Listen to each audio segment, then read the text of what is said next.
من وقت فوز دونالد ترامب برئاسة الولايات المتحدة وهو عنده أهداف واضحة زي إسقاط نظام مادورو في فنزويلا وضرب النووي الإيراني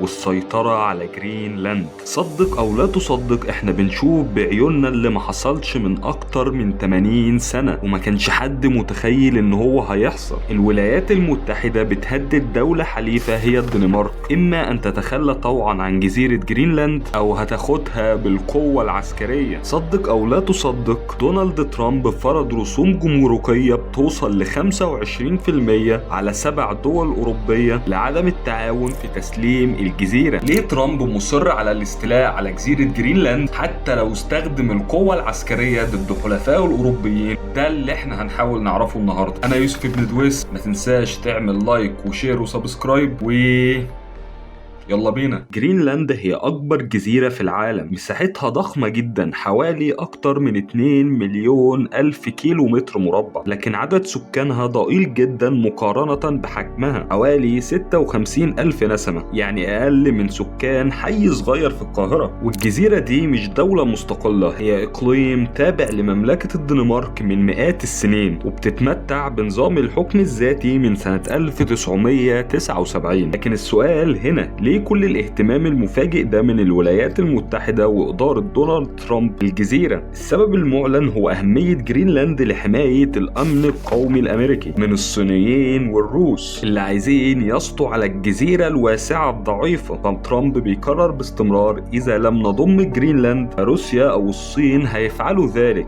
فمساحة الجزيرة الشاسعة بتسمح بنشر آلاف الرادارات المتطورة وبطاريات الصواريخ بعيدا عن المدن الأمريكية. بمعنى تاني، ترامب عايز يخلي جرينلاند هي خط الدفاع الأول عن الولايات المتحدة. لكن في الناحية التانية الأوروبيين ليهم وجهة نظر مختلفة. مثلا وزير الخارجية الدنماركي قال في تصريحات من أيام قليلة إن مفيش أي دليل تماما على وجود أي غواصات روسية بتهدد الجزيرة، وإنه ما تمش رصد أي غواصة صينية أو سفينة أو قطعة بحرية تابعة للصين من أكتر من 10 سنين في المنطقة. والمسؤولين في مملكة الدنمارك والأوروبيين بشكل عام بيقولوا إن لو افترضنا وجود أي تهديدات روسية أو صينية على الجزيرة فأهلا وسهلا بالوجود الأمريكي لنشر راداراتهم أو صواريخهم الاحتراضية. وأمريكا بالفعل عندها قاعدة عسكرية ضخمة في جرينلاند، والقاعدة دي موجودة من الحرب العالمية الثانية، وفيها رادارات متطورة جدا بتراقب أي صواريخ ممكن يتم إطلاقها ناحية الولايات المتحدة. والأهم من كده إن أمريكا موقعة اتفاقية مع الدنمارك من سنة 1951 بتسمح ليها بتوسيع قواعدها وتحديث أنظمتها العسكرية بدون الحاجة لضم الجزيرة. فزي ما شفنا، ادعاءات ترامب أو الإدارة الأمريكية ملهاش سند حقيقي تقف عليه. فيا ترى إيه هو السبب الحقيقي لرغبة ترامب في ضم الجزيرة؟ أول سبب واللي مش بيتكلم عنه الإعلام كتير وهو رغبة ترامب في تحويل جرينلاند إلى منصة إطلاق نووية أو مخزن للأسلحة النووية الأمريكية. وأمريكا ليها بالفعل تاريخ عسكري أسود في جرينلاند. فواشنطن في عز الحرب الباردة مع الاتحاد السوفيتي نفذت في الستينات مشروع تحت جليد جرينلاند كان اسمه دودة التلج. فالولايات المتحدة نشرت بالفعل 600 صاروخ نووي كان موجه ساعتها للاتحاد السوفيتي. والمشروع ده كان سري جدا، مش بس سري على كل دول العالم، لكن كان كمان سري على الدولة المضيفة اللي هي الدنمارك، واللي كانت ما تعرفش أي حاجة عن المشروع على الأقل علنا. والمشروع ده اشتهر جدا مش بس عشان أمريكا نشرت أسلحة نووية على الجزيرة، بل لأن المشروع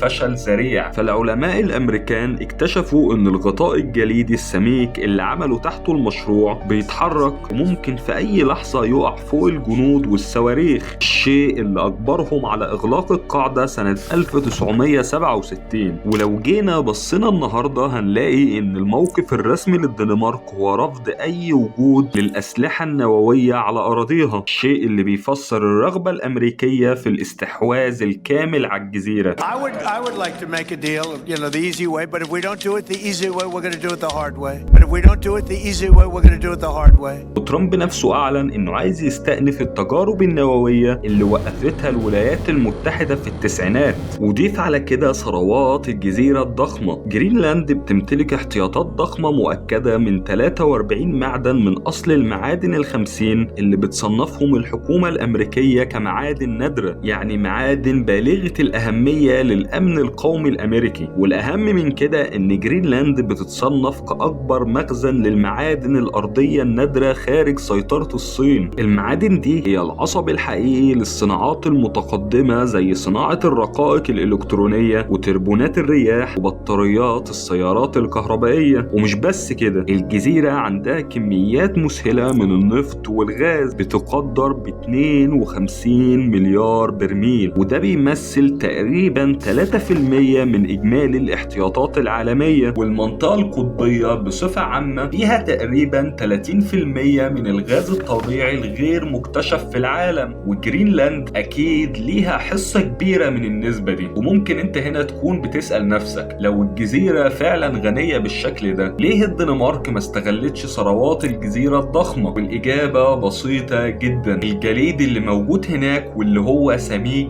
جدا جدا جدا، فالجليد هناك بيغطي 80% من الجزيرة، الشيء اللي بيخلي تكاليف الاستخراج مرتفعة جدا، والعمل في كتير من المواقع أصلا مستحيل في ظل غياب الطرق والخدمات الأساسية. لكن الواقع الصعب ده بيتغير النهاردة بشكل كبير، فذوبان الجليد وارتفاع درجات حرارة كوكب الأرض بسبب التغير المناخي أدى لانحصار الجليد على الجزيرة، وبالتالي عملية استخراج المعادن بقت أسهل وأقل في التكلفة. وعشان كده قفزت عدد تراخيص مواقع التعدين في الجزيرة من 12 موقع من 10 سنين لحوالي 170 موقع نشط حاليا بتتسابق عليهم كل الشركات العالمية. سبب كمان من أسباب هوس ترامب بالجزيرة إن ذوبان الجليد مش بس خلى عملية التعدين واستخراج الموارد أسهل وأقل في التكلفة، بل فتح طرق تجارية كانت مقفولة من آلاف السنين. فالسيطرة على جرينلاند معناها السيطرة على 2 من أهم الممرات البحرية اللي بتتشكل في الوقت الحالي، الممر المعروف باسم الممر الشمالي الغربي وممر طريق البحر القطبي، وكل واحد فيهم باختصار شديد بيربط المحيط الأطلسي بالمحيط الهادي. ببساطة كل واحد فيهم بيعتبر قناة سويس جديدة في الشمال، فالطرق دي هتوفر أسابيع من الشحن ما بين آسيا والغرب مقارنة بقناة السويس أو قناة بنما، الشيء اللي هيعني توفير المليارات اللي كانت بتدفع في تكاليف الوقود والتأمين والخدمات اللوجستية. فضلا إن سيطرة أمريكا على جرينلاند هيديها القدرة على خنق الغواصات الروسية. ففي قلب المنطقة الفاصلة بين الولايات المتحدة وروسيا، وفي الموقع ده تحديدا موجود الممر البحري الاستراتيجي المعروف بفجوة جرينلاند وأيسلندا والمملكة المتحدة المشهور باسم جويك جاب. الممر ده عبارة عن بوابات بحرية في المحيط الأطلسي، وبتمثل المسار الإجباري والوحيد للغواصات والقطع البحرية الروسية للوصول من قواعدها في روسيا أو في القطب الشمالي إلى المحيط الأطلسي، وبالتالي إلى الساحل الشرقي الأمريكا. السفن الروسية ملهاش أي ممر تاني عشان تقدر توصل للمحيط الأطلسي، فببساطة الجغرافيا فرضت على الأسطول الشمالي الروسي إنه يكون محاصر من قديم الأزل نتيجة الجليد وتجمد الساحل الروسي معظم فترات السنة. فالممر ده بيعتبر المخرج الوحيد للأسطول الروسي إلى المياه المفتوحة، فلو أمريكا سيطرت على الجزيرة دي هيكون لها القدرة على خنق الأسطول الروسي. وهنا خليك عارف إن أمريكا بالفعل موجودة على الجزيرة، وتقدر تعمل كده بالاستعانة بحلفائها زي أيسلندا والمملكة المتحدة. ولكن إدارة دونالد ترامب مش عايزة إن يكون أمنها القومي مرتبط بحلفائها. وجود الحلفاء يعني وجود التزامات عليها اتجاههم، وترامب زي ما احنا عارفين بيرفض وجود أي التزامات، وهو في الأساس مش عايز حلف شمال الأطلسي أو حلف الناتو اللي بيعتبره عبء على الولايات المتحدة. وفي سبب كمان غريب جدا أنا شخصيا اتفاجئت لما سمعته، وهو وجود لوبي قوي جدا في وادي السيليكون زي بيتر تيل وإيلون ماسك عايزين الجزيرة مش بس عشان معادنها، بل عشان يبنوا عليها ما يعرف باسم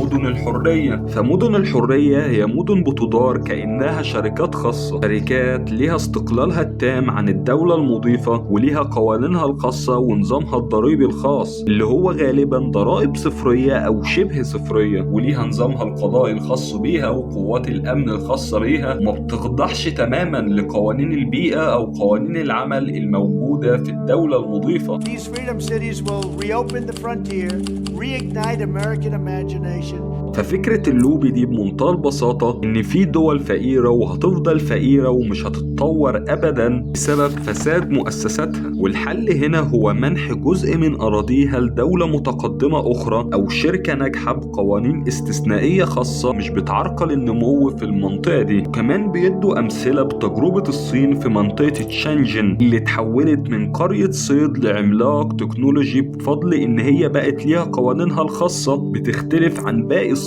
وبمنتهى البساطة هي دي كانت مجرد الفكرة المبدئية، لكن بعد كده الموضوع اتطور لمستوى مرعب، مستوى إن دي تبقى دول داخل الدول ومعامل تجارب بعيدة عن الحكومات. وجرينلاند بالنسبة ليهم هو مكان مناسب جدا لعدة أسباب، منها المساحة الهائلة للجزيرة، فزي ما قلنا أكتر من 2 مليون كيلومتر مربع مع عدد سكان لا يذكر، تقريبا جزيرة بلا سكان، جزيرة بتتوفر فيها زي ما ذكرنا كل المعادن المطلوبة لصناعة الرقائق ومساحات مثالية لمراكز البيانات العملاقة اللي بتحتاج لجو بارد طبيعي، ونتيجة كده هتقل تكاليف التبريد. والأغرب والأبشع من كده إن الجزيرة لو اتنقلت للسيادة الأمريكية ده هيوفر ليهم ملاذ آمن لتجاربهم الجينية والبشرية الجامحة زي تكنولوجيات إطالة العمر وتعديل الأجنة وزراعة الشريحة الدماغية المتطورة في المخ. أي تكنولوجيا مقرفة ممكن تتخيلها عايزين يجربوها بعيدا عن رقابة الحكومات. وضيف على كل الأسباب اللي ذكرناها دي سبب مهم جدا على الأقل من وجهة نظري، وهو إن إحنا ما نقدرش نستبعد نظرا لشخصية دونالد ترامب النرجسية رغبته في تخليد اسمه. فترامب عايز يخش التاريخ من أوسع أبوابه كواحد من الرؤساء الأمريكان القلائل اللي وسعوا مساحة الولايات المتحدة. فترامب عايز يكرر سيناريو أعظم الصفقات اللي شكلت الخريطة الأمريكية زي صفقة لويزيانا سنة 1803 لما اشترى الرئيس الأمريكي توماس جيفرسون منطقة لويزيانا الشاسعة من فرنسا، أو سيناريو ألاسكا سنة 1867 لما اشترت أمريكا ألاسكا من روسيا بمبلغ 7.2 مليون دولار فقط. بالمناسبة الصحافة الأمريكية وقتها سخرت من الصفقة واعتبرتها إهدار لأموال الأمريكان، لكن بعد كده والنهاردة زي ما احنا عارفين ألاسكا هي منجم الفضة والذهب للولايات المتحدة. وترامب على ما يبدو شايف إن جرينلاند هي ألاسكا القرن ال21، وفي تقارير في مصادر مختلفة بتقول إن ترامب كلف وزير خارجيته بصياغة عرض مالي في حدود 700 مليار دولار شراء جرينلاند. وفي الناحية التانية الدنماركيين بيقولوا إن الجزيرة ليست للبيع. الحقيقة إن احنا دلوقتي وصلنا لطريق مسدود. مملكة الدنمارك ومعاها حكومة جرينلاند بيرفضوا العرض جملة وتفصيلا، وكل الدول الأوروبية مصطفين خلفهم على الأقل علنا. وزي ما وصف المستشار الألماني إن طموحات ترامب داست على كل الخطوط الحمراء. إزاي الأزمة ممكن تنتهي؟ الحقيقة إن كل التوقعات وكل الأشياء المنطقية بتقول إن هي هتنتهي بتراجع ترامب. تراجع الأوروبيين يعني التنازل عن أرض تابعة لدولة مستقلة عضوة في الناتو والاتحاد الأوروبي لصالح الولايات المتحدة دون أي مبرر سوى طمع ترامب في موارد الجزيرة. ولو افترضنا إن الأوروبيين وافقوا، فإزاي هيبرروا للعالم حربهم وموقفهم ضد روسيا في أوكرانيا بحجة حماية سيادة الدول؟ أكتر من كده إزاي هيتعاملوا مع ترامب اللي تسليم ليه جرينلاند ممكن يفتح شهيته للمطالبة بالمزيد من الأراضي الأوروبية، أو بمنتهى البساطة بيزداد إيمان ترامب بأن الأوروبيين ضعفاء بينهاروا تحت الضغط يساومهم على المزيد من الأشياء. لكن ترامب نفسه يقدر يتراجع، وبالفعل هو تراجع في قضايا كتيرة، بل إن معظم القادة الأوروبيين بيأملوا إن رغم كل هذه التهديدات هو فقط عايز ينتزع من الدنماركيين ومن أهالي جرينلاند أكبر قدر ممكن من التنازلات. ربما هو عايز يكون يشغل الرأي العام الداخلي في أمريكا بالأزمة المفتعلة عشان يشتت انتباه الأمريكان عن قضايا داخلية زي عجزه عن التحكم في التضخم وخفضه، وربما تشتيتهم عن مذكرات أو فضيحة أبستين. فإيه تحديدا اللي ممكن يحصل؟ الله أعلم، لكن احنا عارفين على وجه اليقين 3 أشياء. أول حاجة، لو استمر الطرفين في طريق التصادم فالعواقب هتكون خطيرة جدا، وأوضحها هو دق مسمار في نحش حلف شمال الأطلسي. رئيسة وزراء الدنمارك حذرت من إن أي محاولة لاستخدام القوة أو الضغط من حليف ضد حليف لانتزاع أرضه يعني النهاية الفعلية لحلف الناتو. 2، تهديدات ترامب سواء عملها ولا لا هي خطوة جديدة في إضعاف النظام الدولي، خطوة جديدة في خطوات كان آخرها وأخطرها هو اختطاف رئيس فنزويلا والاستيلاء على نفط بلاده من غير أي سند قانوني، وزي الحرب الحالية ضد إيران والنظام الإيراني أيضا من غير أي سند قانوني. 3، في دولتين هما أسعد دول في العالم بأزمة جرينلاند، روسيا والصين، لأن اللي بيعمله ترامب بمنتهى البساطة هو تفتيت التحالف الغربي اللي بيعاديهم، الشيء اللي بيديهم فرص استراتيجية واقتصادية هائلة في الفوضى اللي بيصنعها ترامب. الحقيقة إن لما ترامب وصل للبيت الأبيض وفاز بالانتخابات الأمريكية كل الخبراء وكل التوقعات كانت بتقول إن الراجل هيصنع الفوضى في العالم، لكن الحقيقة إن تصرفات الراجل وأفعاله فاقت خيالات أكبر المتشائمين في العالم. إحنا حرفيا كل أسبوع بنصحى على أزمة وصدمة جديدة،